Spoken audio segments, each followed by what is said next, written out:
Здравствуйте, дорогие друзья! Я рада вас приветствовать на моем канале. Сегодня в данном видео я делаю очень быстрый и необыкновенно просто вкусный постный веганский торт Наполеон. Торт даже слишком вкусный для постного торта. Его ничем не отличишь от обычного непостного торта Наполеон. Даже я бы сказала, он вкуснее многих тортов, которые я когда-то пробовала. И готовится он очень просто и быстро. Получается посредством недорогой. Вот такой он прекрасный слоистый получается. Крема много здесь.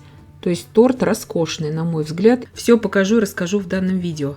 Итак, главное для этого торта выбрать правильную основу для крема. Здесь ни в коем случае нельзя использовать соевое молоко. Это сразу будет доминировать во вкусе. Я беру овсяное молоко, овсяный напиток. 800 мл я наливаю в кастрюлю и довожу сейчас до кипения. В общей сложности для заварной основы нам потребуется литр этого напитка. 110 грамм кукурузного крахмала, 200 грамм сахара. Сразу хочу сказать, ответить на вопрос, вы, конечно же, можете все это сделать с обычным молоком и делать не постную версию этого торта.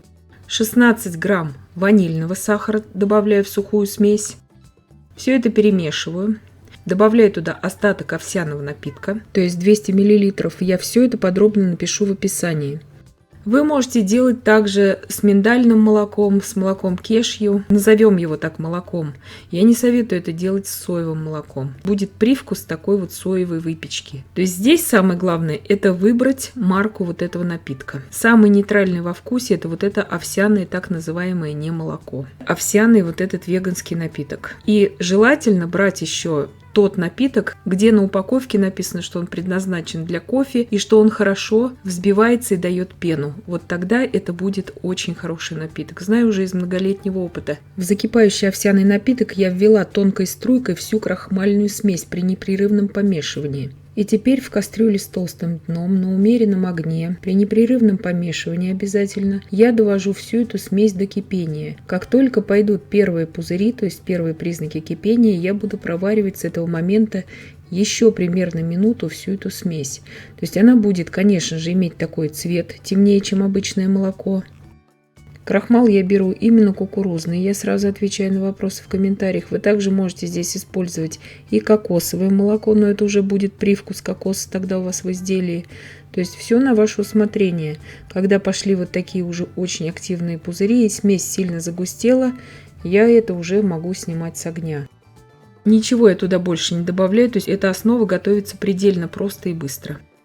Переливаю в ту емкость, где эта смесь будет у меня остывать именно до комнатной температуры, ни в коем случае не до холодного состояния, я ее оставлю просто на столе. И буду готовить сами коржи. Тесто у меня покупное, бездрожжевое слоеное тесто. Мне понадобится 3 вот таких упаковки теста по 275 грамм, 25 сантиметров в высоту и 40 сантиметров в ширину этот пласт. Раскатан примерно 2 миллиметра толщиной этот пласт теста. Делю на 2 половины, выпекаю при 200 градусах Цельсия режим вверх-вниз без конвекции, то есть следую тому указанию, которое производитель дал нам на упаковке. Это тесто, естественно, у меня постное веганское слоеное тесто. Каждый корж достаточно часто накалываю вилкой. И обязательно вот эти вот концы срезаю, иначе они закроют собой тесто и будут такие белые полоски потом непропеченные. И разрезаю сразу пергамент, на котором продавалось это слоеное тесто, надвое. Я выпекаю каждый противень по 25 минут, то есть по 2 коржа. Вы смотрите по указаниям вашего производителя на упаковке. Вот такие прекрасные коржи получились. Сейчас я заканчиваю приготовление крема. Здесь у меня маргарин без пальмового масла, очень хорошего качества. Его я беру сейчас 360 грамм. Он полностью веганский, полностью постный. Он у меня комнатной температуры. Этот маргарин, взбиваю я его примерно 2 минуты. Взбивается очень хорошо. Теперь по 2 столовые ложки примерно заварной основы, остывшей до комнатной температуры. Она у меня даже немножко такая тепловатая. Я добавляю и быстро прорабатываю миксером. Ничего долго не взбиваю. То есть в составе этого маргарина, который я беру, 45% это масло ши. Также там добавлено рапсовое масло, кокосовое, миндальное масло. Весь крем я сейчас взбиваю до однородности. прочности. Крем получается очень глянцевый, он не расслаивается из этих продуктов. Крем получается вкуснейший, его можно просто есть как самостоятельный десерт. Он с такой легкой карамельной ноткой получается. Все эти продукты, и тесто, и вот этот напиток, и вот этот маргарин, я все это покупала в Лидле, кто в Германии живет, девочки. Вот этот бариста напиток тоже очень хорошо подходит, тоже в Лидле продается. Это для тех, кто в Германии живет. Последний у меня вот так противень я испекла, и один вот этот корж я поджарила еще примерно 5 минут, чтобы это у меня будет для обсыпки. То есть у меня получилось 6 таких половинок. Они, конечно, сжались при выпечке. Но это нормально для коржей любого торта Наполеон. Вот этот корж у меня 6-й я допекла. Так он хорошо у меня подзолотился. Начинаю собирать торт.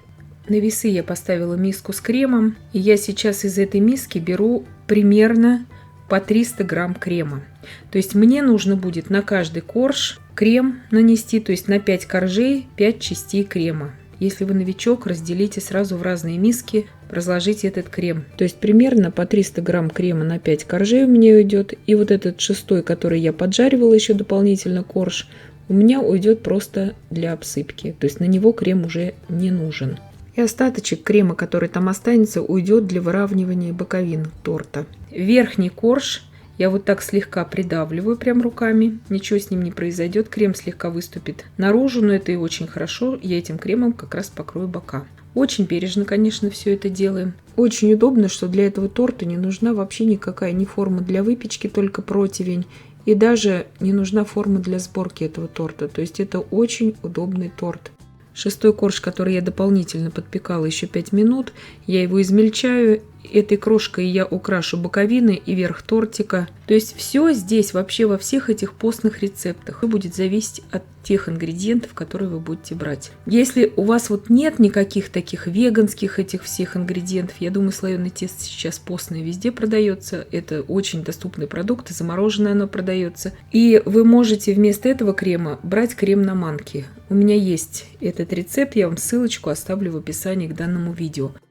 У меня торт простоял 6 часов в холодильнике. Украсила на мое усмотрение тут слегка свежими ягодами. Это все, как вы захотите. Можно украшать. Нарезается прекрасно.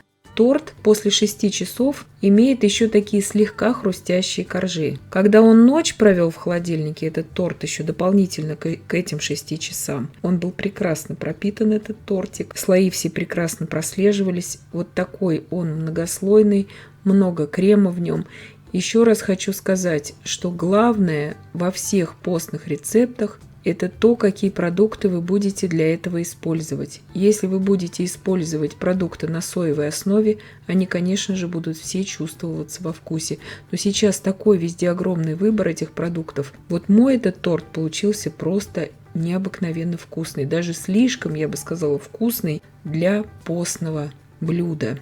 И я надеюсь, что видео было полезным и познавательным. Подписывайтесь на мой канал, ставьте лайки, пишите комментарии. Я всем желаю больших успехов и до встречи в новых видео.